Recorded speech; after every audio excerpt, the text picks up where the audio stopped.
টিকটকাররাও চলে আসলে আসার আগে অ্যাক্টিংটা শিখে আসা উচিত। ভিউয়ের কারণে ওরা এই ভালো ভালো সুযোগগুলো পাচ্ছে। সবাই আমরা ব্যস্ত থাকি, তো এই একটা পিকনিকের কারণে আমাদের যারা ডিরেক্টর আছেন, প্রডিউসার আছেন, আমাদের কো অ্যাক্টর যারা আছেন, প্রত্যেকটা কলিগের সাথে দেখা হচ্ছে। কাজের ব্যস্ততা আলহামদুলিল্লাহ ভালো যাচ্ছে। কিছু সিরিজের কাজ শেষ করলাম, সেগুলো রিলিজের অপেক্ষায় আছি।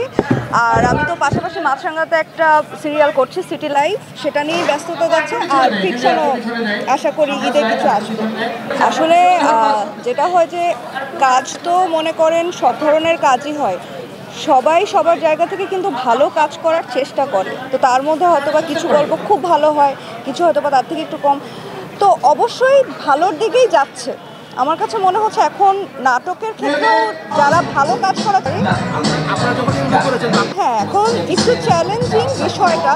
আমরা যারা সবসময় গল্প নির্ভর কাজগুলো করতে স্বাচ্ছন্দ্য বোধ করি, তাদের জন্য ডেফিনেটলি একটু চ্যালেঞ্জিং, কারণ এখানে আসলে ভিউ কাউন্ট হচ্ছে।